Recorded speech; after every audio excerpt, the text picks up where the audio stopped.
la coalition de l'opposition politique nigérienne prie Allah subhanahu wa ta'ala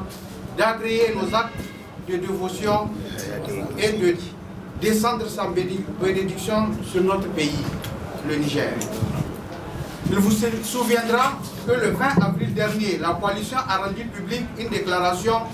dont la teneur a attiré l'attention du peuple nigérien souverain à propos du rétrograde projet du régime des usurpateurs de passer outre les dispositions constitutionnelles pour légaliser illégalement et maladroitement le redéploiement du reste effectif depuis longtemps des forces Barkhane et Takuba sur notre territoire. L'écrasante majorité des leaders d'opinion, les organisations de la société civile, les corps socio-professionnels, les activistes sur les réseaux sociaux et autres acteurs majeurs de la vie de la nation sont montés au créneau pour exiger l'abandon de cet exercice renonciateur de notre souveraineté, qui consiste à traiter contre la volonté du peuple la sécurité et la défense nationale. Chers compatriotes, le peuple nigérien est aujourd'hui meurtri par un état d'insécurité généralisé, entretenu délibérément pour des raisons géopolitiques et géostratégiques. Une sécheresse couplée à une famine sévère, une inflation sans précédent ayant rendu inaccessibles aux citoyens moyens les denrées alimentaires et autres produits de première nécessité. Des pratiques fiscales inadaptées et inéquitables, le plus souvent utilisées à des fins politiques et surtout incongrues à notre environnement économique et financier, à un moment où le pays compte augmenter sa production pétrolière et pendant que le prix de l'uranium est encore sur le marché international. La délinquance du système et déliquescence du système éducatif, une pratique de corruption jamais égalée dans le pays à titre illustratif. Le dernier rapport de la Cour des comptes qui révèle un matelas facturé à 416 000 francs CFA l'unité, soit plus de 12 fois le prix du marché.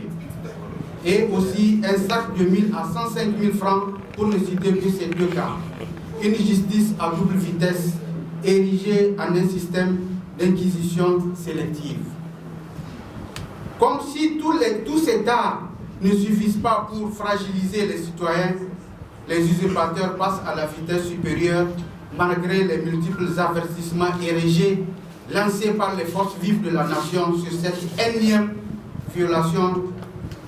de notre loi fondamentale par les représentants du peuple à l'Assemblée nationale. D'où le vendredi 22 avril 2022 qui restera à jamais gravé dans la mémoire collective des Nigériens comme une date fatidique consacrant le retour aux années d'aveuglement et d'occupation. Nous prenons à témoin l'opinion nationale et internationale et tenons pour seuls responsables de ce vote à l'Assemblée nationale les sieurs Bazoum Mohamed et Oumoud Mahamadou,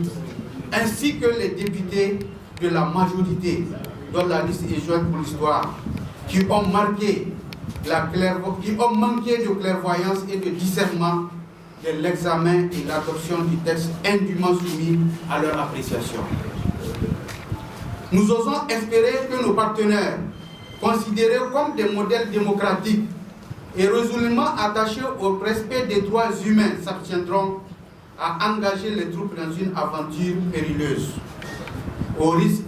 d'accentuer ce sentiment anti-français qui a déjà atteint un stade inquiétant auprès des populations africaines et locales. Nigériennes, Nigériens, chers compatriotes, comme nous l'avons précédemment annoncé, il y a des limites à ne pas franchir.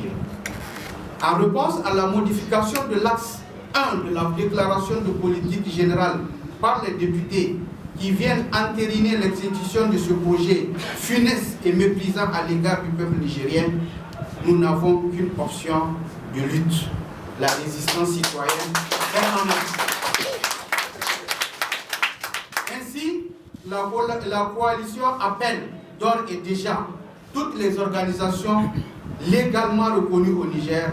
à se prononcer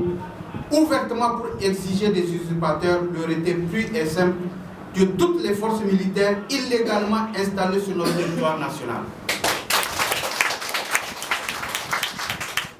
Ces militants sympathisants et tous les patriotes sincères à s'opposer par tous les moyens légaux avec des actions salvatrices à la hauteur de la forfaiture engagée qui braderait ce qui reste de notre souveraineté nationale chèrement acquise de haute lutte et les sacrifices des dignes fils de la nation. Enfin, lance un vrai grand appel à l'endroit de toutes les forces vives de la nation à se tenir prêtes pour les actions légales et permanentes de protestation dont le calendrier leur sera communiqué dans les meilleurs délais.